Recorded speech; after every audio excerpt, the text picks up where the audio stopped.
You're listening to Nutrition Matters podcast with Paige Smathers, Registered Dietitian Nutritionist. Nutrition Matters podcast explores how to approach food and your body in a whole new way. I interview people who share stories and expertise in rejecting diet culture, making peace with food, and discovering a more positive, realistic, and sustainable approach to health and well-being. I'm Paige Smathers, Registered Dietitian Nutritionist, and owner of Positive Nutrition, an in-person nutrition therapy practice in Salt Lake City, Utah. I offer free resources, including this podcast, a blog, and posts on social media. If you're local to Salt Lake City, check out our services and availability for appointments, and keep your eyes out for in-person groups on mindfulness, intuitive eating, body image resilience, and more. Go to positive-nutrition.com and hit subscribe if you'd like to keep in touch. I also offer online courses covering topics like the science of nutrition, mindfulness, and healing your relationship with food. Check those out at positive-nutrition.com/academy.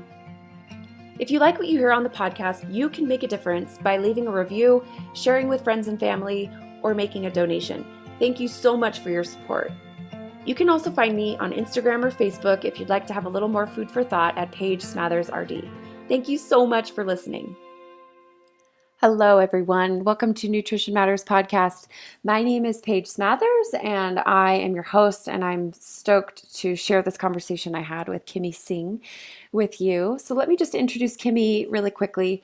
Kimmie Singh is a registered dietitian in New York City. She completed her Master's of Science in Nutrition at the University of North Carolina at Greensboro and her Dietetic Internship at the City University of New York Hunter College. She is an associate at LK Nutrition, a health at every size practice that supports clients who are trying to heal their relationship with food and body. She also presents and consults on weight stigma and dietetics training. She is a firm believer in kindness, compassion, and the power of advocacy. And feel free to follow Kimmie at bodypositivedietitian.com or on Instagram at bodypositive_dietitian. So we are bringing you this conversation we had about fatness in Indian culture. So I just want to say that right up front, this is two tricky topics. I am fascinated by culture and how it intersects with our relationship with food and our body. And in no way do Kimmie or I want this to be construed as this is the end-all be-all conversation about fatness or Indian culture. This is just Kimmie's experience. She's sharing sort of her experiences growing up and in school to become a dietitian, and what it was like to occupy these different identities, and what her process has been like in healing her relationship with food and working toward her degree and her profession. So I've loved this conversation so much, but we do really want to be careful to just say, like, this is not hopefully intended to come off like we are talking about we are the experts on this topic, or Kimmie's the expert on this intersection. She is the expert, but she is not the only person who occupies these identities, and she's just sharing her own personal experience. So thanks so much for being here. And as always, I just appreciate your support and your listenership. And I'm so glad you're here. Enjoy this conversation with Kimmie Singh. Hi, Kimmie. Thanks so much for joining me. Hi, Paige. Thank you for having me. You're so welcome. So, Kimmie, talk about who you are and what you do. Introduce yourself to the audience if they don't already know you. Yeah, I'm a fat, very soon-to-be dietitian, and by soon-to-be, I mean, like, I'm taking my test in days. So, as we're recording very soon-to-be dietitian. Mm-hmm, and probably when people are listening, you're done. Oh, fingers crossed. Yay! Yeah, so I work at a private practice here in New York City, where I see clients with eating disorders and disordered eating, and I'm also the community and content associate for Food Psych, temporarily filling in for Vincy while she's out on maternity leave. Oh, that's awesome. Yeah. So I always like to think about people who are new to this space, and maybe they found my podcast because they searched nutrition into their podcast search engine, right? So when you introduce yourself and you say, I'm a soon-to-be registered dietitian, just talk a little bit about the word fat and why you choose to use that as you talk about yourself. Oh yeah, definitely. So I use it as a totally neutral descriptor, and I guess like many other people I grew up use kind of describing myself sometimes as overweight, and I just felt like, oh, that's okay. But then later, as I realized just how connected that is to like using BMI and calling bodies unhealthy just because of their weight, I just decided, oh, I don't want to use that word anymore. And so there are lots of words I use. Sometimes I'll use larger bodied or a person of size. And yeah, I'm really comfortable using the word fat, but I also feel like I understand that it's a process and not everybody's comfortable using that word. And I guess there's no right way to describe your own body. Yeah, it's just what you're comfortable with. It's a very individualized and personal choice, right? Exactly, exactly. Yeah. And for Yeah. me, it's been really liberating to kind of reclaim it in that way. Yeah. The Yeah. reclaiming of words like fat or even the word healthy, that word can be fraught with diet culture stuff. But really, the way I use that word is I think about it as like a whole healthy human who the things that are important to them and that make them feel whole and well are in balance with one hmm another. But you're right. There is Yeah. some trickiness in using some of those words because there's such strong feelings and connotations associated with them. Yeah, exactly. And it took me a while to neutralize it, honestly. I bet. Yeah, it's a word that can be a really deep, like painful word for a lot of people. Yeah. So if a listener's in that place with it, they're not wrong or bad for feeling that way. You're not wrong or bad, and you're not doing body positivity wrong. There's no such thing. Yes, I love it. Yeah, Yeah, good I point. feel very strongly about that. Yeah, thanks for touching on that. I know, when you personally are in a place where you've done the processing and done the work to reclaim and to neutralize descriptors and things like that, it can be like, oh yeah, there are people out there who haven't done the same amount, like haven't had the same process as me. So sometimes it's good to just hmm kind of like Yeah, take a it's step back and be important like, to, okay, yeah. wait, for other people, this might sound weird or be really new. So let's talk about it. So thanks for that. Yeah, no problem. So, Kimmie, tell me about. I'm so fascinated with this topic. I think my listeners who have listened for a little while will know that I am really fascinated by culture and how that informs our feelings about our own bodies and our approach to food and all of those things. I think it's a fascinating intersection. Um, hmm and I also think that we should highlight as we're talking about you and your story and kind of how you came into be a dietitian. I think it's important for us to really be very concrete and specific about what it was like to go through your schooling and your program as a person of size. How was that for you? How did that feel? How did you navigate that? Yeah. And also, what would you want people listening who are thinking, I want to be a dietitian, but that's only for skinny white girls or whatever they might be thinking.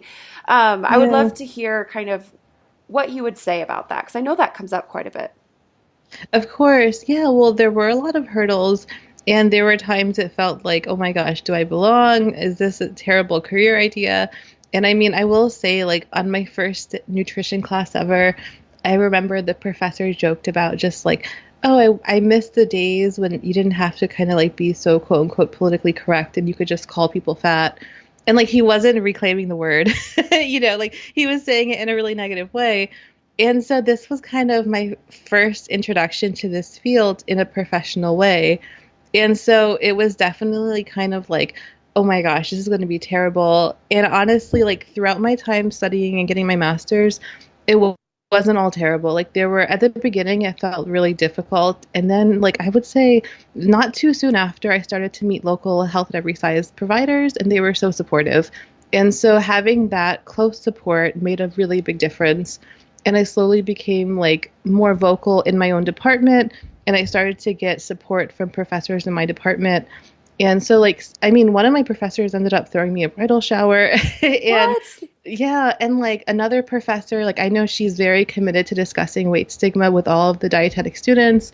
And she's the actual director of the program. And yeah, like so since then, it's been a bigger topic of discussion. And I think before I was there and before I was vocal about it, yeah, like they may not want, most of them don't want to intentionally cause harm, but they really don't have the vocabulary to address it, especially if they're kind of coming at it with this very traditional fat phobic lens of discussing health and bodies. Yeah. And so, like, it really was difficult at first. I mean, like, there were times where I was turned away from volunteering opportunities after people saw that I was fat. And so, like, the actual steps to getting into the internship and all that, I would say it was, I mean, like the stigma was real. It was so real. And it was really hard to sit in classrooms when people are kind of debating like your existence, just like for being in your body. And so like most days it was really difficult. But yeah, I also felt a lot of support by the end. And like when I graduated, I received an award and I felt very recognized for my support towards like ending weight stigma. Yeah, so I mean, gosh, there are times I feel so cynical about it because I know we have such a long ways to go. Like, I can't say it's a fat positive department, but like, truly, like, there are so many improvements. And I think if you want to study this, like, there are so many people rooting for you. And if you can find some local Haze providers, I don't know if I could have done it without having support from the Health at Every Size community. And if you're listening and you want to study nutrition and you don't know if your body is the quote unquote right body to do it, believe me, like we need you in this field. I will second that. When I see those questions come through, either in my personal DMs on social media, or if I see someone in a group that I'm in, a fellow provider sharing a question that they received, saying, "I don't know if this field is for me." Like, I just want to second what you said. I completely agree that we need as many voices, as many experiences, as many backgrounds, as many body sizes, as many Mm-hmm. identities occupying these roles, because you can do work that I can't do, Kimmie, you know? Mm-hmm. And that's what's Yeah. so cool and fun about this field is there's a place for everyone, yet we do have to be really honest that this is not an easy thing to pick. I'm sure you have had a lot of work you've had to do to overcome, uh, comments or just, I'm sure you have not been treated kindly 100% of the time. Oh yeah, definitely. And I'm not going to say like it's necessarily a safe environment, to go into most nutrition classrooms because that's not the case. But I don't know, like if you feel like you have the support, I'd recommend trying it if it's something you're interested in. But if you ultimately decide, hey, maybe this isn't for me, like there's no such thing as like failure in this. Yeah. Like it's a difficult path and you're not if you feel like it's not for you, that's totally okay. Yeah, totally. Yeah. Yeah, take care of Yeah. yourself. Don't be the martyr. Exactly. Yeah. Exactly. So, Yeah. can you share anything that worked well for you to navigate the moments where you're in class and people are debating your existence like you described? That really hit me hard hearing that. I can't imagine how Yeah. that must have felt, and I'm just so interested to know what made you so resilient. What did you do, or how did you think about this stuff that helped you get through? Yeah. Well, I mean, gosh, I think in the moment, like I had to decide, like, can I get through this moment? And also, I don't know. I feel like I always wanted to speak up at every chance and say this and say that. But I also felt like, okay, how do I have my self-preservation in all of it? And, how can I get through this class and still get a letter of recommendation if I need it and all that? And so kind of like, it felt like it was towing a line, and finding what professors were comfortable discussing. Like, even if they weren't necessarily open to debating a lot of the research, like semantics about like how we're describing bodies. Most of them really were open to discussing weight stigma and how it's affecting healthcare avoidance or whatever, and kind of like finding that entry point. And then like when you can find the entry point, like you really can open some eyes to what fat people are going through.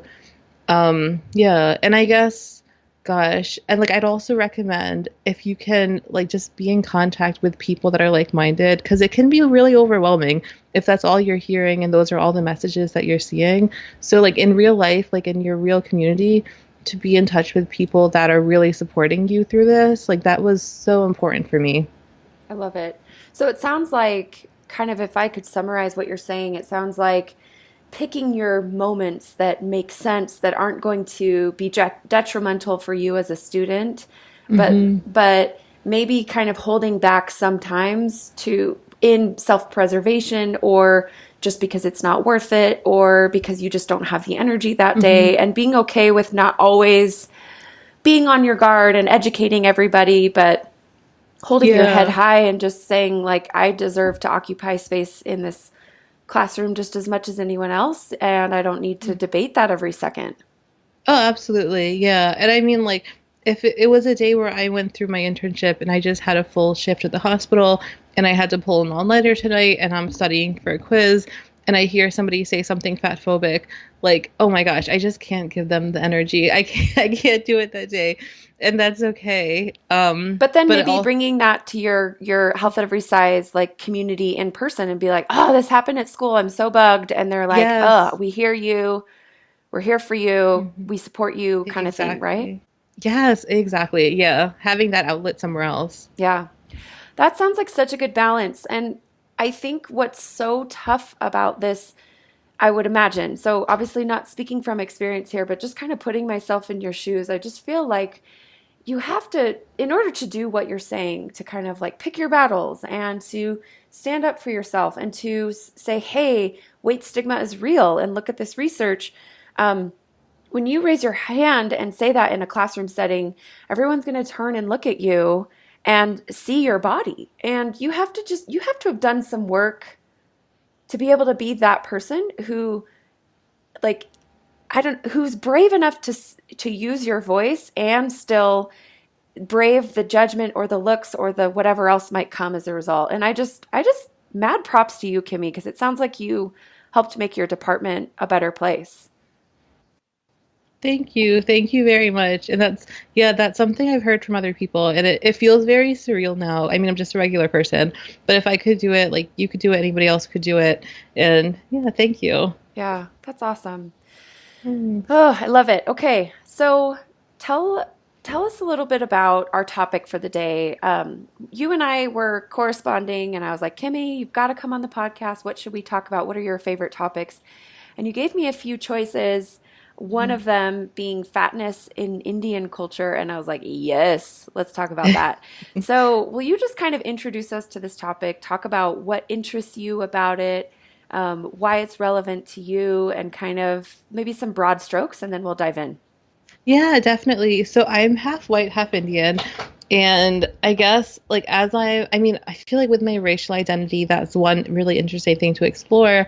But as I've explored my identity as a fat woman, I just became more and more aware of like how this is not a topic, that we're hearing Indian voices in, and that's not necessarily happening at large in the Indian community. Yeah, so it's something I'm really passionate about. It's also something like I'm figuring it out and I'm learning it, I guess how to best deliver it to the community myself. And yeah, there's so much and there are so many like differences and similarities between other cultures. Um, yeah, so it's I'm really passionate about it. So, can you tell us about like growing up? So, you had a racial identity of Caucasian and Indian. Was the parent that was Indian? Did they take you to cultural events or religious Yeah. things where you were really involved in the Indian community? Kind of give us an idea of how much Mhm. your Indian heritage played or plays a role in your everyday life. Yeah, good question. So, I mean, yeah, like I was very involved in the Indian community or like in my religious community too, growing up.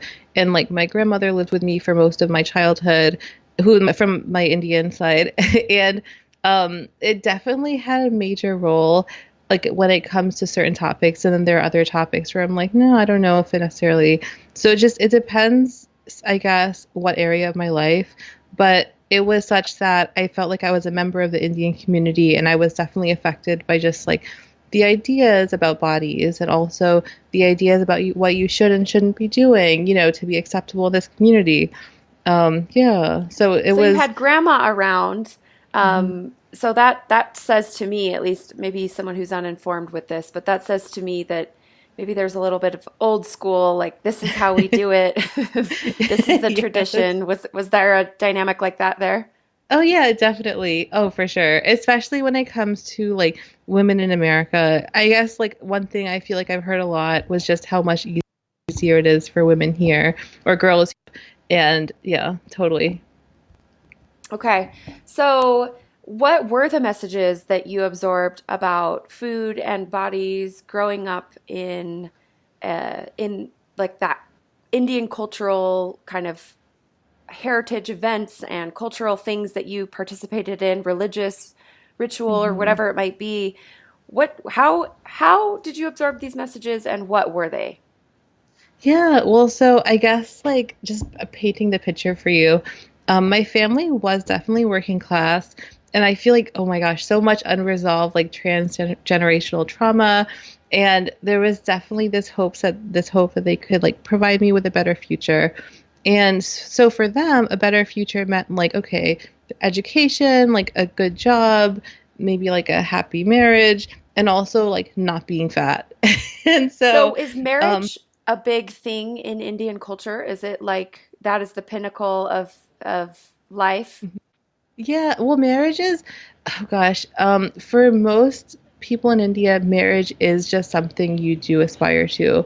And it's just kind of like considered part of like early adulthood and just like how you fit in society. Like the wedding itself is one thing, Oh, and it's then a huge deal. marriage means something different for men and women. Yeah. And so, like, for a lot of women, especially like in more rural parts of India, getting married is kind of like the next step to your life, and you're really leaving your family to go to this other family, like your permanent family. And Okay. it's really terrible because like so much value is placed on like your marriageability, I guess. So like in an arranged marriage, like literally if you open like an Indian newspaper or an Indian magazine, you'll see kind of like little ads, almost like job classified ads where it's for arranged marriages, and you'll see something like um okay, this person is like fair and slim and they have a good job and this is their height and they're looking for a man that like is this and that. And so there's just kind of Wow. these traits that are put in this way that's very like utilitarian. And yeah, so it's a really different way to look at it. And I mean, like, I didn't have an arranged marriage. Like, there are lots of people that don't have arranged marriages. And I know lots of people that have had arranged marriages that are very happy. And like, I'm not against arranged marriages, but I think it just highlights the way we discuss bodies and kind of these traits and their potential to help you get married. So, young Kimmie, 8-year-old Kimmie, have you already sort of absorbed like marriage is critical? You're going to get married, and in order for that important thing to happen for you, your body must look this way. And like, do you feel like it started at a young age, sort of those messages? Sort of. I mean, and it wasn't something I was hearing like, from my Caucasian side, but like, I was starting to hear those messages. And so I wasn't somebody who was thin, but at that time I also wasn't fat. So I was somewhere in the middle. And I can just remember like my body being this topic for discussion of how like, okay, well, we don't want her to be fat. And like in this household, like we're gonna do this and this so we avoid it and blah blah blah blah. But then it also felt like as I was getting older into like my preteens, people started commenting about how fair I was. And so it kind of felt like this currency. I had like, okay, well, I don't have the thinness, but I have the fairness. And so I have one thing going for me. Wow. And there's this one memory that like sticks out. And I can remember like my childhood friend, it was a sleepover. We were like sleeping in our sleeping bags at her house. And she was like, we were just kind of complaining because neither of us were thin, maybe like just on the chubby side, whatever. And we were complaining about how we wish we looked different. And I remember her saying, well, like, you're lucky because you have light skin and light eyes. So like you have this thing. And like in my household being half white, we didn't discuss skin color in that way. So when people started saying that to me, it was sort of like this new thing I didn't know I had. And then I don't know, I felt like, oh my gosh, so I have one thing going for me. And it wasn't until a little bit later when I realized, it's totally rooted in white supremacy and anti-blackness. Yeah. And so I guess exploring that from a different lens was really eye-opening. And Yeah, I like bet. now, yeah, like, and I don't know if you've heard about this or maybe if your listeners have, but I mean, like skin bleaching creams are just like very mainstream in India, like very, very mainstream. It's like so commonly advertised, and it also totally endorsed by so many celebrities, like the Indian version of Tom Cruise endorsing this this like skin bleaching cream, like, and so yeah, I Oh, don't know. It's a really big issue. And like there are activists now with social media that are, speaking out and doing such great work. And I have so much privilege in that particular area. Like I didn't hear those messages from my parents growing up. Yeah. oh, that's so sad. I mean, I know about the skin bleaching thing and I've heard about it, but just to hear it from your perspective and sort of that moment at that sleepover where you realize, whoa, I didn't even know that that was a thing. And to kind of carry that for so long in your life and then to start to process it in a different way, like, wait a minute, that's rooted in so many systemic systemic oppression things that I don't really want to be a part of or identify with. That must have been really confusing.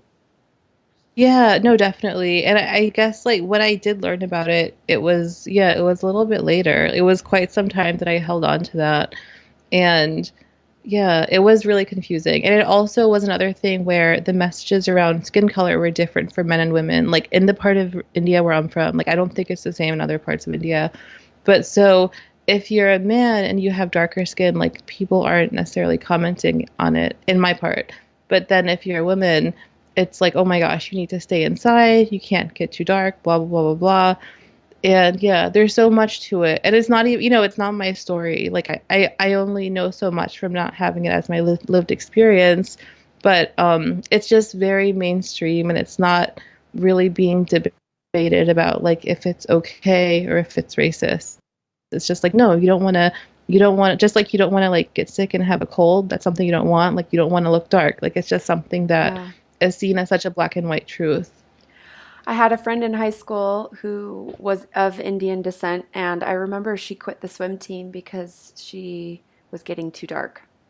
And Yeah. she was I'm like, like this isn't totally worth not it, surprised. you know? Yeah. Oh my gosh. And like, and I think I mentioned to you about just how like the ability to get married is such a big thing in parts of India. And so, I mean, I guess it's more than just like the picket fence. Like in some parts of India, it's like, okay, like, will you ever be able to have a child? Or like, if you don't get married and our family can't really like continue to support you, like, what are you going to do? Are you going to end up getting married to a family and they're not going to treat you well? So it becomes like, how can you use this currency of like Indian beauty standards to kind of have a little bit of a better life? Mm. And it's just, yeah, it's really twisted. And it, like I said, like it's not all of India, and now some things are changing, but it's still a lot of the reality. So, like, there are these really big, giant issues going on. And so, how does fatness play into all of it? It kind of feels like in a country where, like, I think almost like two-thirds of the population is living in poverty, it's so hard to kind of discuss something like body positivity and fatness, just with Maslow's hierarchy of needs. Like, yeah, I guess it's hard to shift the attention there. Sure. Yeah. And so in India, there's cultural influences beyond like Western movies and celebrity. There is a huge celebrity scene there too. Is that right? Oh, yeah, definitely. And I mean, gosh, it's so funny because, like, all of the celebrities, oh my gosh, most I don't know like which percentage of them actually bleach their skin, but if you look Bollywood, that's like Indian Hollywood, if you look up Bollywood actors and actresses, most of them, or essentially all of them, have very fair skin, like the same color. And I mean, I would bet you anything that like 100% of them use some sort of skin lightening cream. And so I feel like they definitely don't look anything like the actual population for the most part. Much And less the then people who are in poverty and who are outside working hard all day long. They're like, so Mhm. do you think that the skin color thing might have to do with like status and privilege and monies because you can be inside more if you have more money kind of thing? Oh yeah, well, definitely to an extent, and I also think to another extent it has to do with like looking more white and less black. Yeah. Because I mean, that's totally true, and that's definitely the case. But also, like, a lot of the people that are, born that and they're mostly inside for most of their life, not exposed to the sun, like their skin is just a bit darker than what's reflected, like in the Indian like celebrity scene. So, yeah, like they're giving this really unrealistic way to look and kind of have a body. And yeah, like I don't know. And I think that like one really common thing I hear, like what that heard in my family growing up and also like in amongst my peers and kind of elders in the community is that just like, oh, in America, like people are too concerned with racism. And, like in India, we don't have this and this, but people here are just worried about like, these little things. And there's just this mentality of like, come here and put your head down. I don't care if somebody is like mean to you because like your coworker treats you like trash because they're racist. Like you need to make money to support your family. And in India, like you wouldn't even have the chance to do this. But then Mm. like, so when I tell them, okay, but if there wasn't the civil rights movement, in America, because people were concerned about racism, you wouldn't even be able to come here and work and make money. And so there's this disconnect of like not realizing how the two are really connected. Oh, interesting. Mhm. So, how did all these themes play into your experience, Kimmie? Like, kind of talk about growing up and culturally relevant things, plus sort of body size elements and messages. What was that like for you? Yeah, oh my goodness. Well, like I said, like just growing up, there was definitely this concern of you don't want to be fat. And I felt like as I was getting older, it became harder and harder to like keep on dieting. And in college, like my relationship with food just like really got so rocky. And I'm very transparent and share that I had an eating disorder. And it was just, yeah, it felt really confusing because in recovery, I would hear messages about, oh, like, love your body. And I just knew that, like, in my community, that's not really the way you discuss bodies. And I'll never forget, oh my goodness, I had a dietitian and she's not Health at Every Size. Like, I doubt she's ever going to listen to this. But even if she does, it's okay. But and I feel like she was very infatuated with Indian culture and kind of this idea that, oh, it's this mystical place of yoga and everything is good there. And I remember when I told her, like, no, like, this isn't something that's acceptable in my culture. And I was so nervous to tell her this. And she just immediately shut me down and was like, well, that's not what I've seen in your culture. So I'm not sure if that's just your family. And I was like, no, you're white and you don't know my culture. But at that time, I didn't like, I don't know, I couldn't find the words to say it. So, you're trying to Hmm. advocate that, like, to explain to her that love your body is not culturally relevant for you. Is that right? Did I hear that right? Okay. I was trying to explain that it was just like there were cultural barriers there that I didn't feel like she was grasping. Okay. So Yeah, and I felt, what would be a yeah. more culturally sensitive way to approach that conversation? Yeah, great question. So I think the first thing would be to listen and ask more about that. Like, Boom. what are some things specifically, like, what are some things specifically that I've said, that you feel like doesn't apply? And how can I do better to make sure that your experience is being brought in here fully? Because even though I won't necessarily understand it from my lived experience, it's important that there's space for it in your recovery. That's awesome. Yeah. So what about Yeah. love your body wasn't culturally relevant for you? Help us understand. Yeah, gosh, it just felt like there are so many other things you should be worried about just in terms of more survival and putting the attention there, like on loving your body, kind of going against the grain in a like collectivist culture. it felt like there were specific challenges. Like in a collectivist culture, there is more value placed on like going with what others are doing and sort of I feel like there's just more focus there. And that was a really big disconnect. And Um was yeah. that just completely inaccessible to you given that collectivist versus individualist culture? Sometimes the love your body Mhm. message is inaccessible to a lot of people, regardless of cultural barriers, just sort of personal, Mhm. like, okay, that just feels so impossible, right? Yeah, yeah, for sure. And I think like yeah, there was just more to it. And like there's nothing wrong with saying like love your body, but it's just when that's the message that's kind of being put on everybody blindly, like without recognizing just how nuanced it could be for people Sure. in cultures, where that's just not the focus, or even deciding what to love, or put your attention on, or who to love. Yeah, it can be just challenging for people coming from a different place. For sure. Yeah. So, Hmm. as your family has watched you go to school to become a dietitian, and you've gotten more solid and grounded in your approach to bodies and food and all of that, I'm really interested to know how's the advocacy at home going? That might be a personal question, so Good you don't question, need to Paige. answer, but just curious. Yeah. Oh, yeah, great question. So, I mean, I don't know if they completely understand everything I do. Like, they try and they're really happy that I'm doing what I love. Good. And yeah, and I don't know, like their own relationship with diet culture is one that I feel like for me to have a healthy relationship with them, yeah, I don't know. I try not to dissect it too much, Totally. like, in our Yeah. conversations. Yeah. But So in other yeah. words, your relationship with your family is more than talking about bodies and food all the time. Yeah, and so that's just something I feel like I don't know if they'll ever fully understand it. And that's okay. Like I'm not going to talk about body and food in a way that, doesn't sit well with my values. And they're supportive in knowing that I'm doing what I love. And yeah, so I don't know. Good. It's kind of I think that's it's all an you could ever interesting ask for. thing. And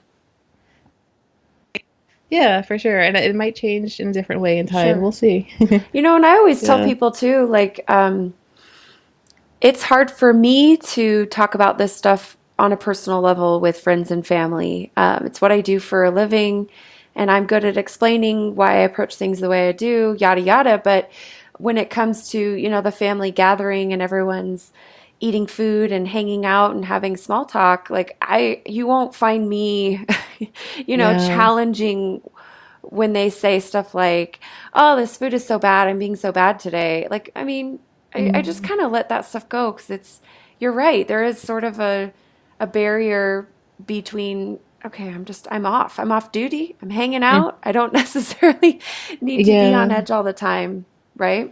Yeah, yeah, no, I understand that. Yeah, it can be like a delicate balance.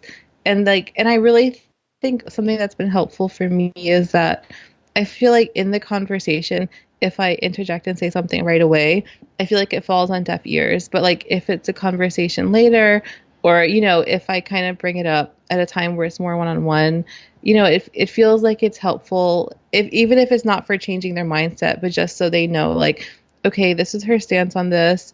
Maybe this isn't something I'm going to say to her. Yeah, yeah. Yeah. And that's something I love about you, Kimmy. You're very uh, tactful and direct, but you speak your mind, but you do it in a way that's super compassionate. And I've been on the receiving end of that when we met in person, and like I just really appreciate that about you. I think you're really skilled at that. Thank you. That means so much. And like I that's not the first time somebody's told me that, and I really feel like it comes back to like me having a long time where I was learning. And like in my time of learning all of this, like there was a time that I was a really fat phobic person, like many, many years ago when I felt really terrible about my body. And now I'm a fat activist. And I don't know, like it's just so messy. And like you're not a fat phobic person, that's not what I'm saying. But I have so much compassion for just like we're all trying to figure this out together. Well, and those of us who don't have lived experience in a fat body, like we need to step aside and, like you said, listen, right? So Yeah. I think if I could summarize my career, it's like I'm trying so hard to continually learn how to say things with more gentleness and more compassion and more cultural competence and all of the things. Like I continually am learning, ooh, don't Hmm. say it that way. Work on that. Maybe deliver it this way. Hmm. And despite Yeah. all of that, you're still going to find holes in the way you're communicating or ways you could do things better. And I just think that that's hopefully something that as people who care about this work, hopefully we're all willing to continue to learn. And really who we need to learn from are the people with Hmm. the lived experience. So, Oh yeah, I couldn't agree more. And like the number one thing for me is that like as I've been learning, I realize that there's so much I don't know and that I'll never know. And that yeah, I'll always be a student in one way, shape, or form. yeah, definitely. So, Kimmy, tell me about um, as you. So, I need to just pause and kind of say, this is my Mhm. belief, and I am interested to know if you feel the same way. But I really believe that when you love something or when you love a culture or an institution or a religion or whatever it might be, when you love something, Mhm. I think that it means that you're willing to sort of gently and compassionately kind of dissect and pick apart and kind of talk about where things might be better. So I think a lot of people come to those conversations from the place of, well, if you're criticizing, that means that you're against it or you don't like it or you want to burn it all down, kind of thing. Mhm. My belief is when you love something, you actually take the time to try to make it better, and so that's where I'm coming from when I Mhm. ask the question, "What do you wish?" I know Indian culture. There's lots of elements and lots of differences depending on location and families and all of that, but I'd be really interested to know kind of what's your perspective on what could be if you could wave your magic wand, what would be good for you to see as far as differences or changes or improvements people or Mhm. cultures could make. Yeah, great question. I think the first one would be that like mental health wasn't such a topic of stigma because I feel like there's so many people that are living with this trauma and like so much pain that aren't given a place to process. And so if we kind of had more of a system in place and I guess like more ways of learning how to apply some of these great Western techniques in a way that's suitable for like a collectivist culture in mental health care, that would be so great. And I think it would also bring us to a culture where people are comfortable taking up space in their bodies, regardless of their caste or skin color, gender identity, sexual orientation, size, disabilities, everything. I love it. So, I one thing that really stood out to me there was when you said if we as a culture could figure out how to apply helpful tactics from Western culture into our collectivist society. I think that's a good point. But I also want to kind of flip that on its head. What about what can providers or Western, let's say, eating disorder treatment, what can be done that would be more suitable or more helpful for those from more of a collectivist culture? Oh my gosh, such a good question. So, so like, you're asking what can providers here in the West do? Like maybe learn some lessons Yeah. from other yeah, gosh. I mean, I one guess where thing I'm I coming love, from with that, Kimmy, is I think yeah. it's like your first point was that okay, maybe Hmm. those of us in from Indian from from India, maybe we can do Yeah. better at applying these things to ourselves and we can figure out how to make it work. And I think that's relevant, Hmm. but I also think, maybe those of us in the West need to be more culturally competent too, right? Maybe it's a dual effort. Oh yeah. Yeah, no, I totally agree. Yeah, no, no. I just meant like, gosh, I just meant I really appreciate that here the topic of mental health care has become a little bit more mainstream than it has there. and it would just be so great, if we had that stuff there. But gosh, yeah, there are so many things that like there are so many pieces of Indian culture that I feel like could be incorporated in so many of the ways that we consider self-care here. And I feel like one really big topic is like service for your community and for your friends, and also kind of on a greater scale. And sort of this really selfless attitude of giving back and not asking for anything in return. And I don't know, like it's something where in the eating disorder community, it's, yeah, I see so many providers kind of doing that in a sense, like with their social media pages, like putting this stuff out there, not necessarily to make money, but to really spread the word. And I guess like seeing that parallel and how it plays out here. I don't know if that answers your question, No, but that's it's, great. yeah, because it's like, I guess I would hate to leave, I would hate to leave the message that like India has it all wrong and they're doing all this stuff wrong, especially knowing that like I'm sure the majority of your listeners are not Indian and maybe they're white. Like I don't know, but like there are so many great parts of Indian culture and there's so much to it that like people are fighting really hard for like to do better, and there are activists there that are doing so much. And I guess like as we're doing that, there's like still so many people that are struggling with mental health struggles, that I don't know, I feel like the culture isn't creating space for them to heal, if that makes sense. Yeah. So, do you think our conversations in the West were really obsessed with talking about self-care and boundaries and those things that, I think are great in a lot of ways? Do those messages of like, I feel like that's to me, maybe an untrained person, so correct me if I'm wrong, but to me Mhm. that seems very individualistic, and I wonder Yeah. how that sounds or feels to someone who is from a more collectivist culture. Yeah, no, I totally agree. I mean, that's how it has sounded for me. And so kind of me learning to hold those on one hand and decide how I want to bring them into my life, as it applies to like my community and my culture. It's been an interesting process. And I also feel like we kind of have to create our own, because a lot of the people that created like these models, like a lot of them are, I think most of them are white, and it doesn't discount them. But it's just kind of their framework when creating it, Sure. Yeah. And so like that's why like if mental health care was just a bigger discussion in India, I just wonder how the models would be different, or how different models would even develop. And yeah, there are so many unknowns there. Yeah. So it sounds like providers and friends and support people and communities. I think ultimately what we need to do is become aware of our own worldviews and how we look at the world, and recognize others may look at the world differently and just come at these things from just a completely different place. And if we spend more time listening and understanding and uh, more time, sorry, did I say less? Hmm. More time listening and understanding and less time, just assuming or providing advice that might be really culturally uninformed. I think that's going to help all of us learn and also support each other better if we listen a little bit more. That was your point early on in our Yeah. discussion.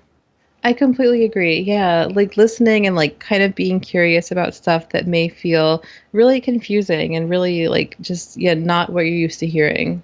Yeah. So, Kimmie, what Yeah. are your favorite things about Indian culture? Like, what do you just love about it and get excited about it and want people to know? Yeah, oh my gosh, the togetherness. I mean, the togetherness and like the unwavering support and just kind of coming in hand in hand. I feel like, yeah, I don't know, like I'm even thinking back to my wedding and how I How could many not days have. long was your wedding, Kimmie? Let me, 4 days long. Yeah, 4 days long. Your But like, yeah, pictures were beautiful. Like, thank what you a so fun much. celebration. Thank you so much. Another favorite thing is Indian weddings. Gosh, another favorite thing is resilience. Like when I think of like oh my gosh, all the people in India or even overseas who are like who feel very isolated because of what they're doing or what they're fighting about, or even if they have a very mainstream job, but they're just working away from their culture, just being able to do that. Yeah, I don't know. I There's love just, it's it. so much. So, Kimmie, I went to a high school with actually a pretty decent population of folks from India, and a couple of my really best friends from high school had parents who had immigrated from India. And I just have to say, I went to quite a few graduation parties, graduating high school, and the hands down most fun I had was my friend's grad party that was just all her family, her aunts, her uncles, her cousins, and like all of us from school. And we all danced together and like partied all night. It was so fun. And the music was Oh, I love that. bumping and like just everyone had the best time. I still to this day talk about that. Like that was an epic party. That was so fun. Oh, I love that so much. Yeah, like the ability for us to come together and celebrate somebody and just really show up. Gosh, yeah, it really warms my heart. I was recently talking to somebody about my wedding, and she's like American, Caucasian, and she was like, did you have to do all that? And she kind of saw it as like this pressure was being put on me. I was like, no, you don't understand. Like, I wanted to. Like, this is kind of the way we do things, and it was such a fun thing in every sense of the word. And yeah, I know it's not what everybody's used to, but boy, was it fun. I love it. Yeah. And you had like, didn't you have like four different dresses that you wore? And Yeah, four. Yeah, that's right. Yeah. oh, It that's adds a so layer of stress for wedding dress sure. shopping. Yeah, I bet.